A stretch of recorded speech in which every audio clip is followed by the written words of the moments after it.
जब उन्होंने पूरे दिन 2-3 बार संपर्क किया और संपर्क करके बातें कहीं और बार बार वो कहते रहे अफवाहों पर ध्यान मत दें, अफवाहों पर, इसका मतलब मृत्यु के जो समाचार चल रहे थे वो उनकी दृष्टि में अफवाह थे। इसका मतलब लोग जो श्रद्धालु मरे हैं उनकी मृत्यु अफवाह थी, तो ये उनकी मृत्यु का अपमान नहीं तो क्या है। तो ये बात अच्छी नहीं लगी।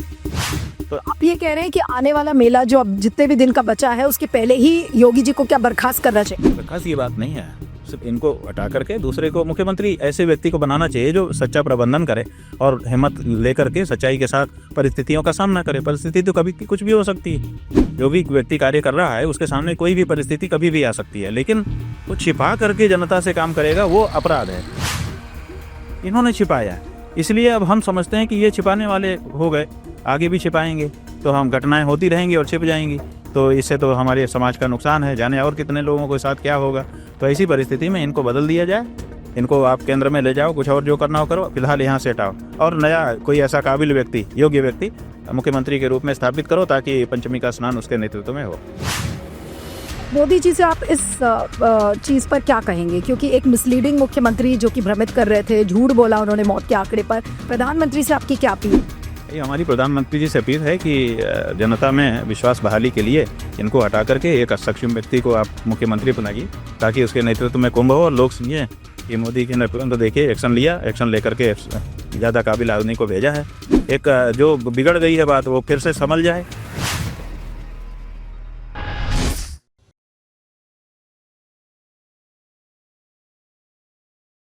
प्रयागराज में महाकुंभ इस बार बहुत सारी चीजें हो रही हैं, लेकिन जाना किसके लिए गया कि एक इतनी बड़ी भगदड़ मची और उसमें बहुत सारे लोग मारे गए और उस आंकड़े को छुपाया गया, जो मौत का आंकड़ा था उसको छुपाने की कोशिश की गई। और इसके अलावा एक और बहुत बड़ी चीज हो रही है, वो है बसंत पंचमी के दिन जो हिंदू राष्ट्र का संविधान है उसको भी पब्लिक डोमेन में लाने की बात की जा रही है और कहा जा रहा है कि हिंदू राष्ट्र का संविधान हम लेकर आएंगे और ये भी कहा जा रहा है कि 2035 तक उस संविधान को हम जारी करेंगे, इम्प्लीमेंट करेंगे। तो आज इसी सब पर हम बातचीत करेंगे। हमारे साथ हमारे खास मेहमान स्वामी अविमुक्तेश्वरानंद जो कि ज्योतिष पीठ के शंकराचार्य जी हैं। आपका बहुत बहुत स्वागत है, thank you so much for joining. और स्वामी, सबसे पहले मैं आपसे जानना चाहूंगी, क्योंकि आप लोग उस पंक्ति में थे जिसमें शाही स्नान होने वाला था, और आपको कितने बजे पता चला कि भगदड़ का मैसेज? करीब लगभग 1:30 या 2 बजे रात को आया था। आप लोगों को कब पता चला और क्या पता चला? देखिए, हम लोग अमावस्या के पूर्व की संध्या को कल होने वाले स्नान की तैयारियां करके और फिर तीनों शंकराचार्य एक शिविर में ये तय हुआ था कि आ जाएंगे और वहीं पर रात्रि विश्राम करके दूसरे दिन सवेरे एक साथ स्नान के लिए निकलेंगे। इसलिए अलग अलग शंकराचार्य जी अलग अलग रास्ते से एक शिविर जो हम लोगों का है भारतीय शिविर उसमें आए और लगभग अंतिम शंकराचार्य जी को आने में रात को 12:30 पौने 1 बज गया। उसके बाद फिर सब लोग विश्राम में गए, सो गए। 4 बजे सवेरे हम लोग फिर से उठे। हमने उठ करके, चूंकि उत्तरामनाई क्षेत्र हमारा है तो बाकी दोनों शंकराचार्य जी हमारे ऊपर निर्भर थे कि तुम जैसा करोगे वैसा सब कार्यक्रम रहेगा, तो हमको जिम्मेदारी थी। इसलिए हमने देखा कि क्या परिस्थिति है मेले की, तो पहले ही जैसे ही सोशल मीडिया को मोबाइल बच्चे का मंगवा के देखा, वैसे उसमें दिखाई दिया किसी अखबार का समाचार था कि भगदड़ मची है रात को और 17 लोग काल कवलित हो गए। तो बड़ी चिंता हो गई। हम उस समय सूर्यास्त तक के लिए मौन रहते हैं तो मौन थे, बात भी नहीं कर सकते थे, तो किसी तरह से सूर्योदय की प्रतीक्षा की। फिर हमने और लोगों से संदेश आदि के माध्यम से जानना चाहा कि क्या हुआ। कोई कुछ बताता था, कोई कुछ बताता था, सच्चाई का पता नहीं चल रहा था। तो हम लोगों ने सोचा कि अब इस समय सबसे बढ़िया सच्चाई अगर कोई बता सकता है तो मुख्यमंत्री योगी आदित्यनाथ जी बता सकते हैं, क्योंकि वो मुख्यमंत्री हैं और यहाँ के सब अधिकारी उन्हीं से जुड़े हैं। जहाँ कहीं कुछ होगा उनको तो सूचना रहेगी, तो इसलिए उनका जो एक्स हैंडल है उसको फॉलो कर लिया जाए। उस पर सही समाचार वो बताएंगे तो सबसे सही होगा और सबसे ऑथेंटिकेटेड होगा। तो हम लोगों ने योगी आदित्यनाथ जी का जो ब्लूटूथ वाला एक्स पर हैंडल है उसको फॉलो किया, उसको देखते रहे कि भाई अब पता चले। वो प्रतीक्षा करते करते 8:08 पे उनका एक ट्वीट आया, पोस्ट आई, और उस पर उन्होंने लिखा था कि शांतिपूर्ण स्नान हो रहा है, अफवाहों पर ध्यान न। तो हम लोगों को लगा इतनी बड़ी घटना हुई है और तो इसमें एक लाइन में लिखा है अफवाहों पर ध्यान न दें, इसका मतलब है कि कुछ लोग लग गए हैं मुख्यमंत्री जी को बदनाम करने के लिए और अफवाह फैला रहे हैं, और ऐसे दिन अमावस्या के दिन फैला रहे हैं। ये तो ठीक नहीं है।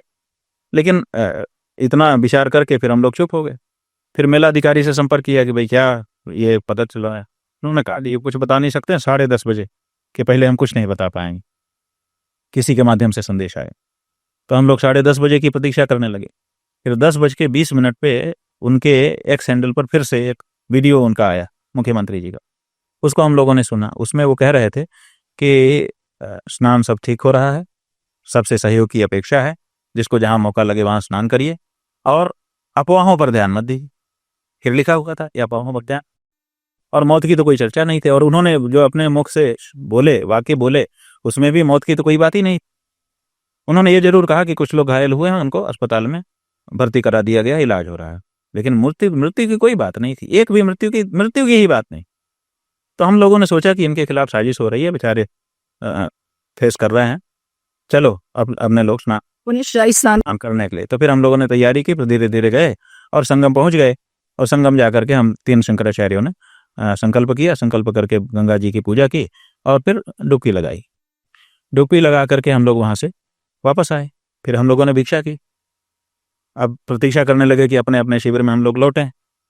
और उसके बाद सायंकाल हो गया।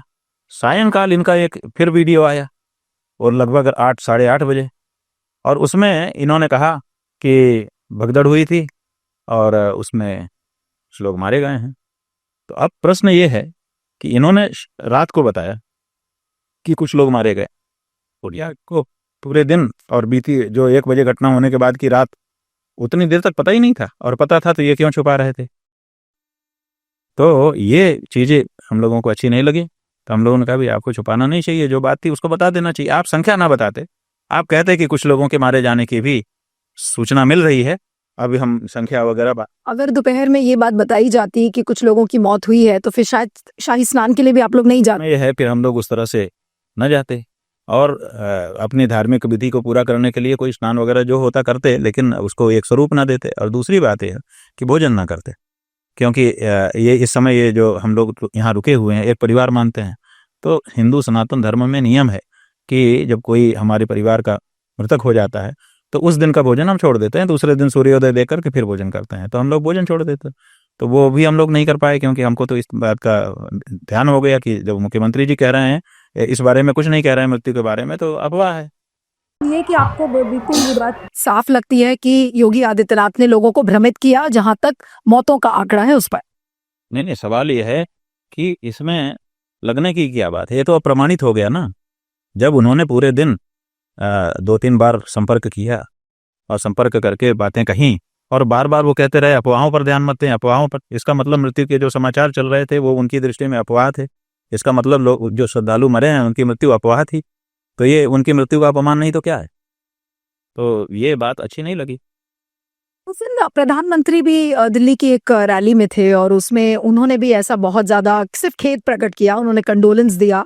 और condolence home minister Amit Shah की तरफ से भी आई थी, प्रेसिडेंट द्रौपदी मुर्मू की तरफ से आई थी, लेकिन योगी आदित्यनाथ जी बिल्कुल चुप थे। और कंडोलेंस इधर से पीएमओ की तरफ से और होम मिनिस्टर के ऑफिस से जा रहा था। तो आपको क्या लग रहा है कि कोऑर्डिनेशन की कमी एक आपको लग रही थी केंद्र और योगी सरकार की? नहीं, हम ये कह रहे हैं कि योगी आदित्यनाथ जी इतनी देर तक जो यहाँ पर घटना हुई थी उसको जनता से छिपा रहे थे, मृत्यु नहीं बता रहे थे, मृत्यु की चर्चा नहीं कर रहे थे। ये बात 2 कारण से हो सकती है। एक, स्वयं उन्होंने निर्णय लिया कि मुझे नहीं बताना है। दूसरे, उनको ऊपर से निर्देश मिले कि ये मत बोलना। तो ही होता है, जो प्रदेश का नेता है वो केंद्र के नेता की तरफ देखता है कि भाई क्या करना है बताओ। तो अब उन्होंने जो छिपाया उसके बारे में हमारे मन में 2 बात है, या तो नरेंद्र मोदी जी, अमित शाह जी और जेपी नड्डा जी, यही लोग इस समय प्रमुख हैं, एक राष्ट्रीय अध्यक्ष होने के नाते और 2 उनके नेता होने के नाते।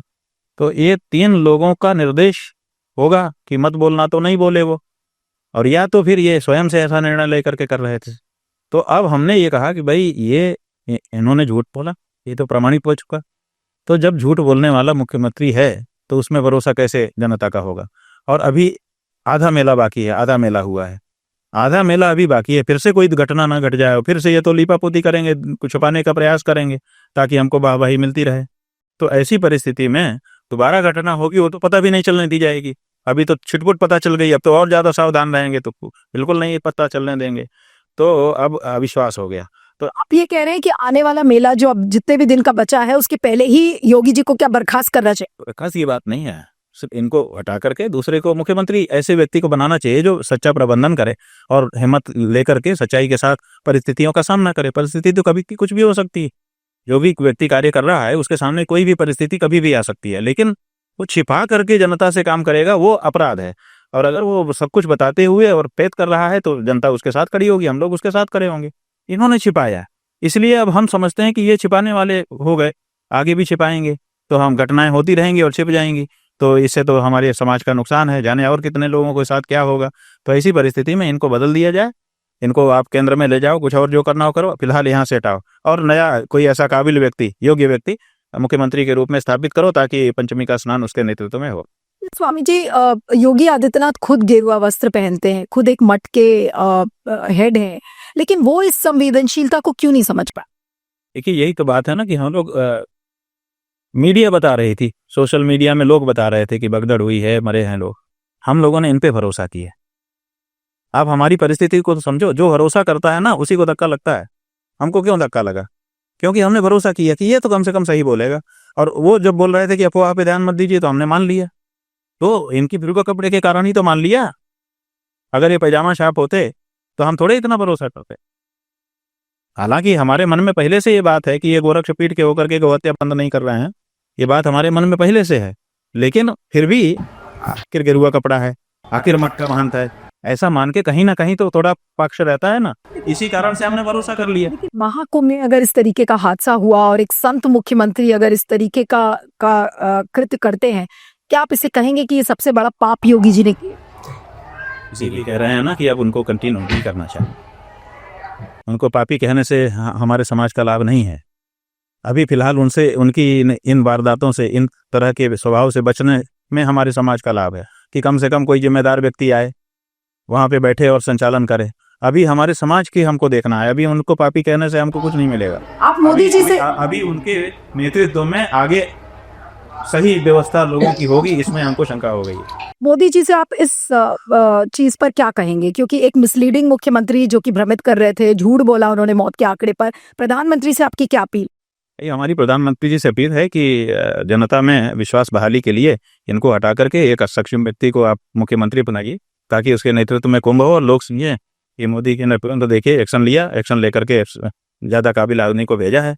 एक जो बिगड़ गई है बात वो फिर से संभल जाए और लोगों के विश्वास की फिर से बहाली हो, श्रद्धालु जो ठिठक गए हैं वो फिर से आगे बढ़ें, आपका ये मेला फिर से निर्विघ्नता से आगे बढ़े। जो चले गए हैं उनके बारे में अच्छी नीति बनाई जाए, उनके बारे में ये कह देना कि उनका मोक्ष हो गया, ये उतना अच्छा नहीं है। उनके बारे में जो कुछ किया जाना है वो किया जाना चाहिए।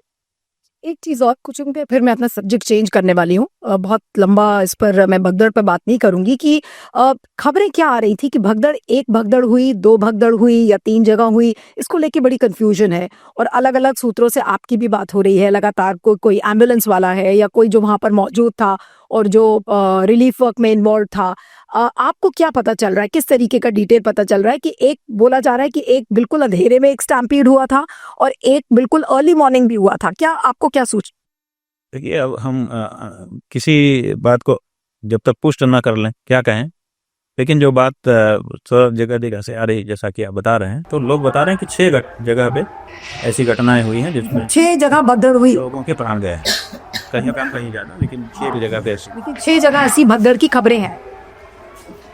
अच्छा, अब आप क्योंकि बहुत ज्यादा इंक्लूसिविटी, समरसता, अभी भी मैं जब आपका प्रवचन सुन रही थी, जब आप बोल रहे थे, मैं वहीं पे पंडाल में थी, आपकी बातें सुन रही थी। और कल जो ये 501 पेजेस का जो एक बड़ा डॉक्यूमेंट तैयार हो रहा है, जिसको कहा जा रहा है हिंदू राष्ट्र का संविधान है, और उसको बहुत सारे लोगों ने, स्कॉलर्स ने, एकेडमिशियंस ने मिलकर बनाया है, उसको पब्लिक में लाया जाएगा बसंत पंचमी के दिन। इस संविधान का क्या मतलब है और इसको क्यों कुंभ में लाया जा रहा है? क्या आपको क्या लगता है कि मंशा क्या है ऐसे संविधान को लाने? हमारी जानकारी में ऐसा कुछ नहीं है, आपके द्वारा ही आपको जानकारी मिल रही है कि कोई डॉक्यूमेंट है और उसका पब्लिक किया जाना है। तो हिंदू राष्ट्र एक विचार है। कुछ लोग कहते हैं कि इस देश को हिंदू राष्ट्र होना चाहिए, बहुत पहले से कहते चले आए हैं, अभी भी कह रहे हैं। तो हम लोग यही उनसे पूछते थे कि भैया, हमसे भी लोग पूछते थे आप जैसे लोग कि हिंदू राष्ट्र के बारे में आपके क्या विचार है। हम कहते थे कोई प्रारूप सामने आए तब उसको पढ़ के हम कहें कि ये अच्छा है कि बुरा है, क्या होगा। अभी तो कोई प्रारूप ही नहीं है, तो अगर कोई प्रारूप आ रहा है तो हम तो स्वागत करेंगे कि कुछ करें और अध्ययन करके विश्लेषण करके तब उस बारे में कुछ है। वो डॉक्यूमेंट मेरे पास है और मैंने उस पर 2-3 एनालिसिस प्रोग्राम्स किए हैं, इसलिए मैं आपसे डिस्कस करना चाह रही हूँ। खासकर उसमें ये कहा गया है कि अगर आप हिंदू हैं तो आप इस देश में वोट डाल सकते हैं, अगर आप हिंदू नहीं हैं तो आप वोट नहीं कर सकते। आपको अगर चुनाव लड़ना है तो चुनाव लड़ने के लिए आपको हिंदू होना पड़ेगा, और जो राष्ट्राध्यक्ष होगा यानी कि जो हेड होगा, चीफ, वो भी हिंदू ही होना चाहिए। अब अगर संविधान में इस तरीके की बातें हैं, उस पर आप नहीं, जो हिंदू राष्ट्र के विचार वाले लोग हैं उनका अपना विचार है। किसी का कोई विचार है, उसको विचार के स्तर पर हम लोग खारिज नहीं करते हैं। हम कहते हैं ठीक है, आपका ये विचार है। अब उसको कितनी जन स्वीकृति मिलती है उस पर निर्भर करता है। अगर पूरे देश की जनता यही चाहेगी तो होगा, इसमें क्या। तो उसमें बहुत सारे लोग जो अन्य धर्मों के हैं, जैसे मुस्लिम्स हैं, क्रिश्चियंस हैं, दलित्स हैं, ये भी कहा जा रहा है कि जितने अंग्रेजी मीडियम के स्कूल्स हैं उनको आप हटा के और उनको गुरुकुल सिस्टम में ले आएंगे। वो सारी चीज़ें हैं, ये पब्लिक डोमेन में आया है। हर व्यक्ति के हाथ में उसको एक मिलिट्री ट्रेनिंग होगी। ये सारी डिटेल्स अभी आए हैं। 501 पेजेस का ये डॉक्यूमेंट है जिसको कहा जा रहा है कि बसंत पंचमी के दिन हम उसको अनवेल करेंगे। तो ये सब चीज़ें जो डिटेल सामने आ रही हैं, ये थोड़ी सी भयावह लगती है। जब भी औपचारिक रूप से सामने आई ही नहीं है ना, तो आप तो घरेलू होंगी, इसलिए पता चल गया कि माँ को गर्भ है। हम लोग तो जब बच्चा पैदा होके कहाँ करेगा तब जानेंगे, उसके पहले कैसे जानेंगे। स्वामी जी, ये एक्चुअली ना पब्लिक डोमेन में, अभी पब्लिक डोमेन में नहीं आया है, लेकिन सारे जो मीडिया के जो वेबसाइट्स हैं उस पर ये खबरें आ चुकी हैं कि राष्ट्राध्यक्ष हिंदू हो। अगर आपको देश में चुनाव लड़ना है तो आपको हिंदू होना पड़ेगा, वोट डालने के लिए भी हिंदू होना पड़ेगा। तो अंबेडकर जी का जो संविधान है वो कहाँ जाएगा? बात यह है कि आने दीजिए, आने के बाद उसका हम लोग अध्ययन करेंगे, तब उस बारे में चर्चा होगी। इनकी जो ब्रॉड पॉइंटर्स मैंने आपको बताए हैं, आपको लग रहा है कि भारत जैसे इंक्लूसिव देश में, जहां पर हम बहुलता की, विविधता की बात करते हैं, वहां पर इस तरीके का संविधान को कितनी स्वीकृति? देखिए, आपने कहा ना बहुलता, तो बहुलता क्या है? जिसमें बहुमत हो। अब देश का बहुमत क्या चाहता है उसके अनुसार ही तो होगा। आपके शंकराचार्य जी क्या हिंदू राष्ट्र के फेवर? अम्बेडकर का संविधान जो है, आप कहते हैं अम्बेडकर का संविधान, 100 से ज्यादा संशोधन उसमें कर दिए लोगों ने। अम्बेडकर के कपड़े में 100 जगह छेद कर दिए इन्होंने। हाँ, जो 100 छेद कर चुके हैं अब उसमें और उनका फाड़ देंगे थोड़ा सा। ये क्या करोगे? ये जो लोकतांत्रिक संविधान होते हैं, इनकी यही मजबूरी होती है। तो हमारा ये कहना है कि ये सब हमारा जो अभी कहना है, अभी ये कहना है, अभी हम उसके बारे में कुछ नहीं बोलेंगे क्योंकि बिना अध्ययन नहीं बोलेंगे। लेकिन हमारा ये कहना है कि ये सब जो कोई हिंदू राष्ट्र की बात नहीं है। अगर हिंदू राष्ट्र की बात हो तो पहले गौ हत्या तो बंद करो, जो हर हिंदू की मांग है। तुम गौ हत्या होती रहेगी और हिंदू राष्ट्र बन जाएगा तुम्हारा। केवल हिंदू व्यक्ति जो है प्रधानमंत्री बन जाएगा। इसका मतलब है कि अभी तक हिंदू व्यक्ति बना ही नहीं है, तो ये जो अभी बैठे हैं तो हिंदू है नहीं। वो तो अपने आप को हिंदू हृदय सम्राट कहते हैं। एक ही बात हो गई ना, हिंदू हृदय सम्राट कैसे हो जाएगा? पहले हिंदू तो हो। हिंदू वो होगा जो गाय की हत्या को स्वीकार नहीं कर सके। छत्रपति शिवाजी हिंदू थे, बाजार में कसाई गाय को खींच के ले जा रहा था, तलवार निकाल के मार दी उन्होंने। इतिहास है, इसी देश का इतिहास है। तो वो हिंदू हृदय सम्राट हुए। तो इन्होंने तो गाय की हत्या को बढ़ावा दिया, ये कैसे हिंदू है? तो जब हिंदू ही नहीं है तो हिंदू राष्ट्र की बात हिंदू तो ही तो करेगा। ये क्या फालतू की एक हिस्टेरिया क्रिएट करने की कोशिश कर रहे हैं, डराने की कोशिश? हाँ जी, एक माहौल बनाया जा रहा है और डरवाया जा रहा है लोगों को। उनको क्यों चुना जा रहा है? ये मैं आज तक ये नहीं समझ में आया मुझे। मैं भी अपने भाई से भी बात करते हुए आ रही थी कि राजनीतिक एक्टिविटीज के लिए महाकुंभ का उपयोग क्यों किया जा रहा है। यहाँ पर वन नेशन वन इलेक्शन की मीटिंग होती है, योगी जी अपनी कैबिनेट मीटिंग करते हैं, ऊपर से हिंदू राष्ट्र का संविधान लाने की कोशिश की जा रही है। तो ये पॉलिटिकल एक्टिविटीज क्यों? क्या महाकुंभ इन सब चीजों के लिए बना तो नहीं था, लेकिन अब कन्वर्ट हो गया। आजकल कन्वर्जन का जमाना है। अब ये धार्मिक कुंभ कम है, राजनीतिक कुंभ ज्यादा है। लेकिन आपकी नजर में ये जो राजनीतिक चीजों के लिए जो इस्तेमाल कर रहे हैं, चाहे वो मोदी जी हो चाहे योगी जी हो, अब आप देखिए पूरे कुंभ में सिवाय 2 व्यक्तियों के किसी और का पोस्टर आपको नजर आता है? मोदी जी और योगी जी पूरे कुंभ में छाए हुए। देखिए ये जगह जो है ये भरद्वाज मुनि की है। भरद्वाज मुनि बस यहीं पे आगा, ये उनका स्थान है और वही यहाँ पे सत्संग करते थे।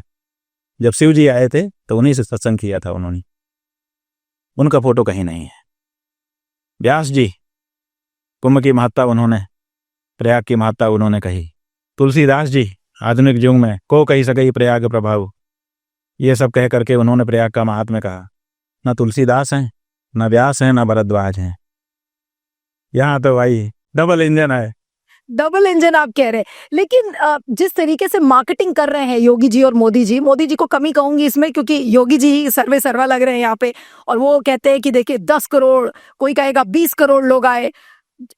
एक्चुअल संख्या लोगों की पता ही नहीं चल पा रही है, क्योंकि मैं तो कुंभ बहुत सालों से कवर किया है। कभी हम लोगों ने सुना था मौनी अमावस्या में 3 या 4 करोड़ लोग आते थे या 5 करोड़ आते थे। अब क्या संख्या को मैन्युफैक्चर किया जा रहा है या आपको लगता है कि वाकई में इतने लोग आए? आपका क्या अनुमान? देखिए अगर आप इंटरनेट पे जाएं तो भारत सरकार की वेबसाइट्स बनी गई, उसमें आप हो जाएंगी भारत में कितनी जनसंख्या है, तो वो जनसंख्या बताइए। अगर आप खोजेंगी कि भारत में कितने परिवार हैं तो वहाँ पे 30 करोड़ 50 लाख के करीब परिवार दिखाया जाएगा कि 30 करोड़ 50 लाख परिवार। फिर आप खोजेंगे कुछ कुल हिंदू परिवार कितने हैं तो 24 करोड़ 9 लाख संख्या वहाँ पे दिखाई जाएगी कि इतने परिवार हैं। जब 24 करोड़ भारत में हिंदू परिवार हैं तो 40 करोड़ कैसे उसमें, इसका मतलब हर परिवार से 2 आदमी आ रहे हैं अनिवार्य रूप से। तो हर परिवार से 2 आदमी आ रहा है। आप जो है प्रयाग में जाके 100 लोगों से पूछ लीजिए और भी शहर में सर्वे कर लीजिए। तो ये संख्या आर्टिफिशियली मैन्युफैक्चर की जरूरत। अथवा आप बताइए कि ये इतना बड़ा क्षेत्र है, वो कह रहे हैं कि 40 करोड़ लोग आए।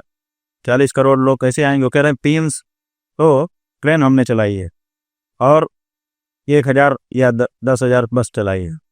तो अगर इतनी बसें और इतनी ट्रेन चल रही, उतने कितने लोग आते हैं? प्लेन से कितने लोग आ रहे हैं? एक प्लेन एक बार में कितने लोगों को लेके आता है, कितने लोगों, उनकी ट्रिप गिन लीजिए, आपको पता चल जाएगा कि कितने लोग आए। लेकिन मीडिया खुद कह रहा है 40 करोड़ आए, 10 करोड़ ने नहाया। तो अब हम लोग चुप हो जाते हैं कि भाई मीडिया जब ये कह रहा, मीडिया के पास इसका मतलब कि संसाधन होंगे, उन्होंने वेरीफाई किया होगा। आप उस मीडिया पे विश्वास करते हैं? सॉरी टू से मैं मीडिया से हूँ स्वामी जी, लेकिन एक ऐसा मीडिया जो मौत का आंकड़ा पर दिन भर वो ये कहता है, बड़े बड़े चांदी के टीवी एंकर्स थे जिन्होंने ये कहा, एक महानुभाव आपका इंटरव्यू अभी करके भी गए हैं, इनका चैनल भी दिन भर यही बोल रहा था कि ये अफवाह है। आज वो जितने धड़ल्ले से आपसे सवाल करके लोग गए हैं, वो उनका चैनल भी पूरे दिन यही कह रहा था कि अफवाह है। तो ऐसे मीडिया का अब क्या तकलीफ? नहीं, हम कुछ नहीं कहते हैं, हम मीडिया को क्यों कुछ कहें। हम ये कह रहे हैं कि मीडिया वेरीफाई करता होगा ना जब आंकड़े आते होंगे। वेरीफाई करता नहीं है मीडिया, जनता के सामने परोस देता है, तो दोषी मीडिया का भी होता है कि भाई उसको वेरीफाई करना। फिर 40 करोड़ लोग कितनी दूरी में खड़े होंगे? 10,000 एकड़ जमीन उनके हमसे मुँह से सुना। हमने योगी आदित्यनाथ जी का बयान सुना, उस बयान में उन्होंने कहा है कि हमने 10,000 एकड़ भूमि में ये बसाया है। तो 10,000 एकड़ भूमि में एक व्यक्ति को कितनी जगह खड़े होने और सोने के लिए चाहिए होती है, नहाने धोने और सब ले करके। उसी में सड़क है, उसी में उनके पावर हाउस हैं, इसी में पंपिंग सेट हैं, इसी में उनके कार्यालय हैं, इसी में थाना है, इसी में पुलिस है, इसमें ये सब है। इसके बावजूद जो आम जनता है वो कितनी आएगी? ये कोई कठिन थोड़े है, थोड़ी देर में कैलकुलेटर में बैठ करके कोई भी काम कर सकता है। अब 40 करोड़ 10 करोड़ लोगों ने 8 बजे तक 3 करोड़ लोगों ने स्नान कर लिए। 3 करोड़ कुछ होता है भैया? ये इस तरह से बताया जा रहा है और मीडिया दोबारा से चला। ऐसे ही नहीं लग रहा आपको स्वामी जी जैसे कि लोकसभा चुनाव में मोदी जी 400 सीट जीतने वाले? वो 400 सीट का अलग हुआ है, वो उनकी रणनीति थी, उनकी आकांक्षा थी, इसलिए किससे उसको नहीं जोड़ा था। यहाँ तो आंकड़ा दिया जा रहा है कि 3 करोड़ लोग अभी तक ना चुके। अब उसको कोई संस्था तो हो जो वेरीफाई करे। क्यों वेरीफाई नहीं करती है कोई संस्था? बहुत सारे लोग हैं जो आलोचनाएं करते हैं, लेकिन वैज्ञानिक रूप से उसका आकलन करके वैज्ञानिक रूप से तथ्य क्यों सामने नहीं रखते हैं कि हमारे आकलन में इतना है, आपने किस आधार पे बताया? तो इसका मतलब है ये लोग ज़्यादा संख्या क्यों दिखा। हमने एक अधिकारी से पूछा था पिछले कुंभ में, अभी नहीं पूछे क्योंकि अब हम जानते हैं पूछने की ज़रूरत नहीं। हमने उससे गंभीरता से पूछा, बड़ा अधिकारी था, कि आप लोग इतनी बड़ी संख्या क्यों बताते हैं? हमने तो आकलन कर लिया अपने व्यक्तिगत रूप से, हमको तो बिल्कुल झूठ लड़का है। उसने कहा महाराज जी हम पैसा बचाने के लिए ऐसा रहे। मैं कहा क्यों? बोले जब हम ज़्यादा संख्या बताए रहेंगे तो जितनी हम संख्या घोषित किए रहेंगे तो अखबार जितना छापे रहेगा वो सब हमारा प्रमाण होता है, फाइल में लगाता है। तो जब कभी ऑडिट होगा तो हमारे द्वारा खर्च किया गया पैसा वो उससे भाग दिया जाएगा। एक पर हेड कितना खर्च हुआ तो एक मिनिमम निकलेगा, तो ऑडिटर कहेगा ओके। तो हम अपने ऑडिट को बचाने के लिए और पैसा बचाने के लिए ज़्यादा संख्या बताते, तो हमको पता है कि क्यों ये बताया जाता है, इसीलिए लोग इसको चलाते हैं। बस अब आखिरी सवाल आपसे करूंगी कि स्वामी जी बहुत लोग ये कह रहे हैं और ऐसा मानना है पॉलिटिकल कॉरिडोर्स में कि योगी जी इस महाकुंभ के जरिए प्रधानमंत्री बनने का सपना देख रहे हैं, आपका क्या मानना है? देखिए राजनीति के क्षेत्र में जो भी व्यक्ति है वो जहाँ तक पहुँच गया है उससे आगे जाने की इच्छा करता है। अगर योगी जी प्रधानमंत्री बनने की इच्छा रख रहे हैं या उसके लिए प्रयास भी कर रहे हैं, इसमें हम कुछ भी गलत नहीं मानते हैं, क्योंकि एक राजनीतिक व्यक्ति हैं, उनको महत्वाकांक्षा होनी चाहिए, कोई खराबी नहीं। लेकिन हम क्या कह रहे हैं कि उन्होंने ये जो यहाँ पर श्रद्धालुओं की मृत्यु हुई उसको जो छुपाया वो उन्होंने अपराध किया, वो उन्होंने धर्म की दृष्टि में पाप की, और अब उनको पद पे बने रहने का बिल्कुल हक नहीं है। अगर उनकी पार्टी उनको पद पर अभी भी बनाए रखती है तो पार्टी भी दोषी, ये हम मानेंगे। शुक्रिया बहुत। Stay ahead with our cutting-edge news app. Instantly access the latest shorts in just 1 minute and breaking news in just 50 words. Download now for a smarter, faster news experience.